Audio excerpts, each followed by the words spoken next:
des questions sur ta famille, ta culture, ton enfance en Algérie. Et à chaque fois, tu as l'air tellement mal à l'aise. T'as raison, je suis mal à l'aise. Mais à chaque fois qu'on parle d'islam, on me pose des questions sur la Palestine, l'Afghanistan, la Syrie. C'est trop compliqué, je sais pas quoi répondre. J'ai déjà tellement mal à donner sa date de naissance. Le 11 septembre 2001. Comment?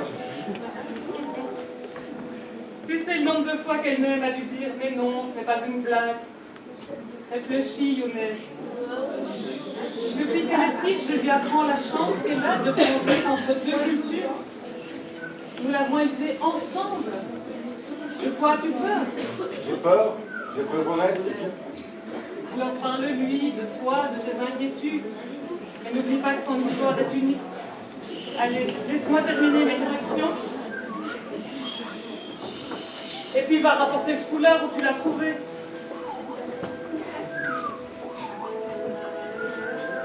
À mon avis, il ne peut y avoir de liberté de pensée sans liberté d'expression, mais tout ne peut pas être exprimé. Les appels à la haine, au meurtre et au massacre sont inacceptables. En conclusion, je dirais que la liberté de penser ne peut être confondue avec l'autorisation d'exprimer une opinion portant atteinte à l'intégrité d'autrui. Bravo, mademoiselle Fatima El Gaour.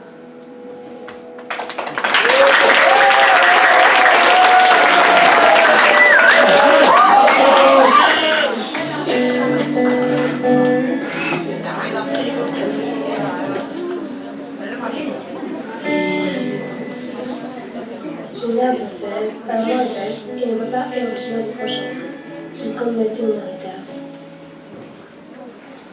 J'ai grandi avec ma maman et mes frères. On a déménagé en Wallonie plusieurs fois. Je ne sortais pas beaucoup, je n'aimais pas trop le regard des gens en fait. À l'école, j'ai décroché parce que je n'avais pas une bonne image de moi à ce moment-là. Il y avait une voisine, je l'aimais bien, celle qui m'a mis dans ce pétrin-là. Au début, elle n'était pas musulmane, elle était normale, une adolescente normale. Elle sortait, elle aimait bien s'amuser, et puis du jour au lendemain, elle a rencontré quelqu'un, elle est devenue vraiment radicale. Un jour, elle a commencé à me parler de l'islam. Moi, j'étais croyante, mais sans plus. Je ne faisais rien, je n'allais pas à la messe, je vivais normalement, mais j'ai toujours cru en Dieu. Si on est ici, c'est pas pour rien. On est ici pour faire des bonnes œuvres, et je crois à la vie après. Ce qu'elle me disait était un peu cru. Elle me disait que ceux qui n'étaient pas dans l'islam n'iraient pas au paradis. Elle m'a fait très peur. La semaine qui suivait, j'ai demandé à mon ami qu'on aille à la mosquée pour que je me convertisse. C'était, je sais pas. J'étais bien sur le moment. Même après, comme si je recommençais une vie. Puis elle est partie en Syrie, donc elle m'a laissée toute seule. Et vu que je ne fréquentais personne, mes seules sources étaient elle ou Internet. Elle m'expliquait comment c'était là-bas. Elle mettait sur Facebook que c'était vraiment une belle terre, simple, bénie, qu'elle était contente d'être là-bas. Une vie tranquille au bord de la piscine, avec des gros plats pleins de nourriture. Et il rigolait. Je sais pas, de plus en plus, j'avais aussi envie de partir. Elle me disait que c'était le groupe qu'il fallait suivre, les descendants du prophète, que ceux qui ne partaient pas ne seraient pas sauvés le jour dernier. J'ai changé de compte Facebook, j'ai ajouté des gens qui avaient un peu les mêmes idées, et puis j'ai rencontré une fille. Elle parlait d'un garçon qui était là-bas et qui voulait se marier, et moi j'étais intéressée. Elle m'a mis en contact avec lui, et on a commencé à parler tous les jours. Ils m'ont persuadé que c'était là-bas qu'il fallait être. Je pensais qu'il m'emmènerait loin de ma religion. Ce qu'il me demandait de faire, je le faisais. C'est-à-dire arrêter de travailler pour me voiler. Je sais pas, je m'étais coupée de tout le monde en fait. Je ne parlais pas trop à ma famille. Je restais seule. J'avais un badge GSM que ce garçon m'avait demandé de prendre. Comme ça, il n'y avait pas de traces sur un autre GSM. Ma maman a vu qu'il me ferait passer la frontière syrienne sans souci. Quand elle a lu ça, elle était vraiment choquée. Elle a appelé la sûreté de l'État, le département antiterroriste. Je lui avais parlé d'une somme que j'irais chercher sur Bruxelles, et vu que je ne faisais rien par moi-même, ça l'a aidé. J'ai été arrêtée. J'avais jamais mis les pieds dans une cellule de ma vie. C'était, je sais pas. Je me sentais super seule, comme il ne manque rien. J'ai demandé de l'aide à Dieu. Je comprenais pas pourquoi on me faisait ça. Je restais plusieurs mois en UPPJ. J'avais une conscience musulmane. Ça m'aidait. Mais il n'y avait personne qui répondait vraiment à mes questions. En fait, quand je voyais les passages qui parlaient du djihad, on ne me répondait pas. J'ai demandé à Dieu de me quitter sur le bon chemin. Et je me disais que c'était peut-être un signe, que si j'avais été freinée dans mon chemin, c'est que ça devait se passer comme ça. Puis je sais pas, au fil du temps, je me suis ouvert aux éducateurs. J'ai pris conscience que de certaines choses, à force de lire, de voir ma mère, ma famille, de me dire qu'ils sont là et que je voulais être chez moi en fait. Maintenant, je me reconstruis petit à petit. Aujourd'hui, c'est totalement différent. Je me dis que j'ai envie d'avoir un foyer, de voyager, de découvrir le monde, me marier, avoir des enfants, ma famille auprès de moi, un travail, et d'aller loin dans ce que j'aime, de vivre quoi. Et surtout d'être libre dans ce que je dois penser et faire. Moi, je suis convaincue que je m'en suis sortie, que j'ai plus les mêmes idées, mais ça reste dur quand même. C'est très compliqué. C'est rare que j'en parle, qu'il n'y a personne qui le sait.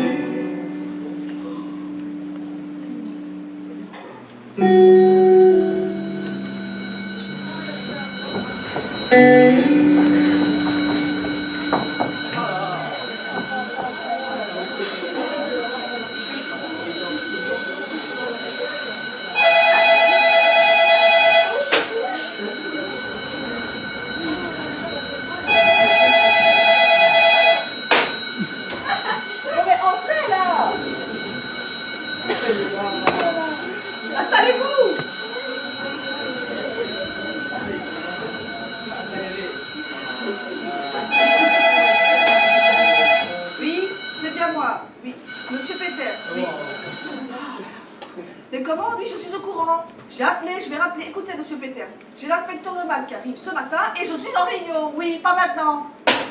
Quel boulet, hein, celui-là. Et quelle rentrée de... Sacrée rentrée, hein. Entre le pacte d'excellence, la réforme des titres, les commandes de Monsieur Peters. Vous nous avez convoqué. Je la tête. Monsieur Descamps, vous connaissez un élève du nom de Mohamed El Khoury? Un élève de la 4e C. Oui, c'est ça, l'élève de la 4e C. Mais écoutez, je ne l'ai pas rencontré personnellement. J'ai pu voir son dossier, les notes sont très bonnes. Le problème, c'est que l'an passé, fin d'année scolaire, il a crié Allah Akbar. Et dans la cour de récréation, tout de même, c'est pas rien, hein. Et vous allez me faire perdre mon temps avec ça, madame la directrice. Bah, c'est des enfantillages, quoi. Peut-être de la provocation. Moi, on m'appellerait tous les jours dans les écoles pour des trucs comme ça. Je peux vous dire, hein. Tant qu'il se limite à crier dans la cour de récréation, on est tranquille. Monsieur Dali, vous avez remarqué un changement de comportement chez Mohamed? Non, non, non. Et c'est la 4e année que je vais en classe. C'est un élève qui aime participer au débat, qui est bienveillant envers autrui. Dieu vous entend, monsieur Dali, hein? Inch'Allah, madame la directrice. Et vous, monsieur Descamps, vous n'avez pas signalé? Alors moi, madame la directrice, c'est facile. Je sais même pas de qui vous voulez parler. Des élèves, j'envoie des tripotés toutes les semaines. J'ai perdu le compte du nombre des écoles où je dois me rendre en visite. Rien que la vôtre. Allez hop, 700 élèves, 32 nationalités différentes. Super. Un Mohamed par-ci, un Mohamed par-là, pour moi c'est kiff pour eux. J'ai l'impression qu'ils ont qu'un seul prénom pour les garçons chez les musulmans. Oui, bah, je vous rappelle qu'on a quand même 40 Thomas dans l'établissement, c'est pas bien, hein, c'est vous. Oui, et j'avoue que là, je ne saurais pas vous dire pourquoi ça me semble moins bizarre et que je les connais tous. Bon, mais on va rentrer dans le vif du sujet, hein, parce que voilà, j'ai pas que ça à faire, leur tour. Il y a autre chose aussi sur Mohamed El Khoury. Hein. Il y a quelques jours, j'ai trouvé ceci dans mes mails. Et qu'est-ce que c'est? C'est une capture d'écran de l'ordinateur de Mohamed El Khoury, de son blog. Ça c'est fort, madame la directrice, mais qui vous les a envoyés? Mais ça, je m'en fous, c'est les propos qui sont scandaleux. Vous les avez lus? Ah ben, effectivement, j'aurais bien fait m'abstenir. Oui, monsieur Peters, les commandes. Je suis au courant, oui. Écoutez, je suis occupée aussi, hein. Bien bonjour, monsieur Peters. Et alors? Madame la directrice, vous êtes bien sûr qu'il s'agit de Mohamed El Khoury? Mais sans aucun doute, lisez. Je ne suis pas très régulier, c'est de l'ordre du privé. Je suis embarrassé. Et moi, je suis directrice ici. C'est ma réputation qui est en jeu, celle de l'établissement, mais surtout la mienne, hein. Parce que s'il se passe quelque chose et que nous n'avons rien fait, Ah, bah, en tout cas, ce ne sera pas de la faute du PME, c'est pas de la mienne. Qu'est-ce que vous avez l'intention de faire? moi, je compte appeler la police, hein, parce que je vous dis pas les idées qu'il véhicule, ce Mohamed, hein. Alors, il dit qu'il n'aura jamais sa place en Belgique. Même s'il réussit à l'école, et que c'est écrit sur son visage, et qu'il le voit même à travers le regard des gens. Mais c'est quoi ce délire? Il y a seulement des jeunes qui se cherchent dans un monde complexe. Oh, j'en suis pas si sûre, monsieur Dali, car il parle de vous. Et moi? Oui, il dit que grâce à vous, il a une nouvelle image de l'islam, que vous avez raison de dire qu'Allah est le plus grand, que ça se règle de suivre sa foi, mais qu'est-ce que vous lui avez mis dans la tête? On parle de sagesse, madame, de tolérance. Il évoque vos paroles, qui le guident vers une lumière, enfin, vers une nouvelle vie, et vous seriez sa lumière. Ah, bah, ça, c'est sûr qu'il ne va pas bien. Vous savez, dans mon cours, nous parlons bien du Coran. Nous parlons également de l'actualité. Mais jamais je n'ai eu des propos qui auraient pu guider Mohamed vers ce genre d'idéologie. Enfin, monsieur Dali, ouvrez les yeux, hein. Je ne peux plus vivre dans ce pays de mécréants. Je vais rejoindre mes frères, me marier avec une sœur et repeupler les terres d'islam. Mais c'est le Moyen-Âge, hein. Lisez, monsieur Descamps, et dites-lui si je vends. Madame la directrice, on peut avoir des points de vue différents sur les choses, mais vous ne trouverez nulle part dans mon cours des incitations à se marier quand on est encore mineur, ou encore moins à épouser des idéologies qui sont par ailleurs aux antipodes de ce que nous apprend le Coran. Mais qu'est-ce que vous voulez insinuer, madame la directrice? Que c'est moi qui radicalise les jeunes? Et quant au Moyen-Âge, si vous n'êtes pas, eh bien je ne suis pas non plus. Oui, et moi je dis que l'école est en danger, je vais réagir. Oui, faites comme chez vous, c'est mon bureau ici, asseyez-vous, ouais, c'est mieux. J'ai pas le choix, j'appelle la police. C'est pas possible. Monsieur Peters, encore vous? Mais je vous ai dit pour les commandes, c'est monsieur Mertens, avec deux E, comme Peters. Ah, je sais plus où j'en suis du coup, hein. Non, il faut réagir, hein. Je vais réagir avant que le scandale ne s'abatte sur l'établissement. Oh, c'est les parents qui vont dire autant. Quand ils vont apprendre que l'on protège les jeunes radicalisés. Et vous allez vous calmer? Bon, là, qu'est-ce qu'il dit? Au moins là-bas, on me comprendra. On m'acceptera. Il faut faire quelque chose. C'est l'enfer en Syrie. Il tue des bébés, des enfants, des familles. Pourquoi le monde entier reste là sans rien faire? Ben, jusque-là, il a raison. J'en ai assez de cette famille. On me prend toujours pour un gamin. On me surveille pour tout. Quand je pose des questions, au lieu d'essayer de m'aider à trouver des réponses, on me dit que c'est pas bien de demander ça. Je suis adulte. Je veux vivre une vraie vie de musulman, aider ceux qui souffrent. Je veux me battre pour empêcher les enfants de mourir. Ben, c'est un adolescent avec un idéal. Je préfère aller là-bas que de rester ici. Tu croises tous les jours des soldats qui ont l'air de croire que tu dois dire merci de vivre dans leur pays. C'est mon pays aussi. Je ne ferai jamais exploser personne. Il y a bien trop de morts comme ça dans le monde. Alors, finalement, à part l'orthographe, moi je trouve que c'est plutôt rassurant. Mais qu'est-ce que je fais, moi? Je peux pas faire comme si j'avais rien vu dans ma boîte mail. Si Mohamed part en Syrie avec ses amis et qu'il se passe quelque chose, je serai accusée de complicité. Et si je saute, vous sautez, monsieur Dali. Je ne sais pas comment je vais faire, mais je vais m'arranger. Oui, mais madame la directrice, là, vous perdez le nord. Vous êtes en train de faire une montagne avec un incident, hein? Et qu'est-ce que je fais, moi, de l'image de l'école? Hein? Donc, soit je le vire sans faire de bruit, ou alors je le signale comme jeune radicalisé. Mais je n'ai pas le choix, hein? Donc je fais venir l'école, je fais venir la police dans l'école. Madame la directrice, avant d'avoir des devoirs, il a quand même des droits, ce garçon. Et puis je ne sais pas moi, avant de faire rentrer la police dans l'école, est-ce qu'on essaie pas de faire la contre les parents? Mais les parents, ça sert à rien. Ah ben bravo, qu'est-ce qui vous fait dire ça? Mais ils s'en fichent, ils viennent déjà pas aux réunions. C'est un peu court comme raisonnement, madame la directrice. La première chose à faire serait peut-être d'entendre Mohamed. Ah mais ne me dites pas que vous n'avez pas encore entendu Mohamed El Khoury dans cette histoire. Mais vous voyez plus que ça à faire entre les commandes, monsieur Peters, le bac d'excellence. L'entendre et l'écouter, madame la Allez, directrice. là, les deux conseillers, vous avez le bon rôle, hein?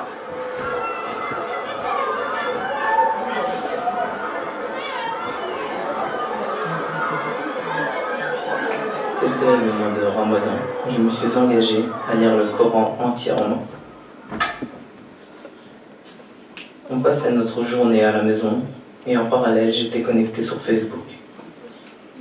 C'était 1 ou 2 semaines après l'autoproclamation du califat au Moyen-Orient. Je suis tombé sur des sourates et des versets qui expliquaient des sujets de guerre à l'époque du prophète. Et moi, je ne comprenais pas trop.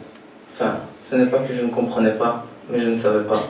Il y avait des interprétations, des contextes, et puis c'était vraiment complexe. Je rendais les choses simples. Il est dit ça, il faut faire ça. Il est dit ça, il faut faire ça. Je me disais, ah, ce sont des gens qui s'y connaissent sur le sujet. Enfin, ce n'est pas qu'ils s'y connaissent sur le sujet, mais ce sont des gens qui ne nient pas le sujet, qui s'intéressent à ce sujet-là. Au début, je me posais des questions. Je recherchais. Et pour moi, c'est normal. Ouais, pourquoi en Syrie est-ce qu'il y a cette guerre? Vous voyez? Bon, c'était aussi des questions qui allaient plus loin. Tu sais pourquoi l'État islamique, il a décapité? Toutes les personnes à qui j'en parlais, elles m'ont déçu, pour dire la vérité. C'est comme si c'était un sujet tabou et ça ne devait pas l'être. C'est comme s'ils avaient peur d'aborder ce sujet-là. Et lorsque les gens rejetaient mes propos, quand j'ai commencé à me radicaliser, alors que je ne savais rien, moi ça m'enfonçait encore plus. C'est vraiment une des pires choses qu'on peut faire avec quelqu'un qui se radicalise. Sans avoir honte de rien, je me suis carrément affiché sur Snapchat avec le drapeau, en disant que c'était bien. Et tous les projets qui sont de vouloir étudier, de vouloir aller loin au niveau du sport, de la religion, et bien tout ça, ça part. Comment dire, on n'a plus envie, on n'a plus de motivation, on est là que pour aller mourir quoi, c'est tout ce qu'on souhaite. Mais le fait que je supporte leur discours, c'était plusieurs événements. Je n'écoutais pas la musique et ils mettaient des anachides. Ce sont des chants sans instrument, mais pour quelqu'un qui n'écoute pas la musique, ces chants-là, ça peut, je ne sais pas comment expliquer, nous mettre dans une sorte d'illusion. Et petit à petit, on commence à voir des exécutions, puis plus tard des décapitations. Et comme ça vient au fur et à mesure, ça commence à apparaître sur l'ordinateur comme des choses normales, quoi. On ne s'en rend pas compte. C'est vraiment beaucoup de choses qui sont venues en amont. En fait, la même année, j'étais dans une classe où la plupart des gens ne s'intéressaient pas à ces sujets-là. Je n'étais pas dans une école où je connaissais presque tout le monde. Donc j'étais renfermé un petit peu sur moi-même. Quand j'étais seul à la maison, j'étais souvent en contact avec des gens sur Internet. Enfin, ce n'est pas comme si j'étais seul, je me sentais avec eux en même temps. Ils étaient tous à l'étranger, tout était virtuel. Ça a vraiment duré peut-être 3-4 mois. Et puis il y a eu une personne qui me mettait la pression, qui a sûrement eu des problèmes, qui a disparu. Quand elle est partie, je n'avais plus l'impression qu'elle était derrière moi pour faire ce voyage. C'était plus la pression qu'on me mettait derrière qui m'a donné envie de partir.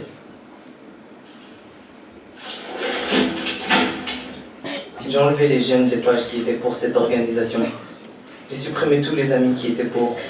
Je ne les voyais pas encore comme un groupe qui était capable de tuer 130 personnes en France par un attentat ou bien écraser tout le monde avec un camion. Et comme je n'étais plus trop en contact, j'ai plus suivi ma pensée à moi-même, ma conscience à moi-même. L'esprit critique, je l'avais déjà eu avant de me radicaliser. Mais je n'ai pas utilisé mon esprit critique dans ma pratique religieuse, dans ma recherche de sciences religieuses, parce que j'étais plus quelqu'un qui était... j'obéis et je dis rien. J'étais comme un esclave vis-à-vis de son maître. C'est aussi lié à un manque de transmission, de connaissances basiques de la religion. Pour quelqu'un qui s'intéresse à la religion, c'est vraiment ça le problème numéro 1. En fait, quand on veut apprendre un sujet, il faut d'abord apprendre comment l'apprendre. Comme si par exemple, je lisais un livre, il faut bien lire les chapitres qu'il y a avant et bien suivre les étapes avant de rentrer dans le plus précis. Je trouve que c'est le plus important à voir. Le fait d'être conscient qu'on n'apprend pas n'importe comment, qu'on n'écoute pas n'importe comment, sur internet ou pas, à travers des cours ou pas, tout seul, oui ou non. Je ne peux pas vivre comme ça toute ma vie, en parlant sans rien savoir. Dieu a dit, et ne poursuis pas ce dont tu n'as aucune connaissance. L'ouïe, la vue et le cœur. Sur tout cela, en vérité, on sera interrogé. C'est aussi pour mon bien-être à moi, pour mon image envers les gens, pour beaucoup de choses. Vous comprenez tout ce que je dis? Mon avenir, je le vois avec des études, beaucoup d'années d'études. Je ne vois pas ces années comme de la souffrance, je vois ça comme de la passion, puisque c'est ce que je veux faire. Ça, c'est mon regard que j'ai vis-à-vis de moi. Mais le pire, c'est le regard que les gens ont. Ça, c'est vraiment un regard pas facile. Je pense qu'il y aura toujours un point de méfiance que les gens auront vis-à-vis de moi. Je pense que ça ne sera jamais comme c'était avant.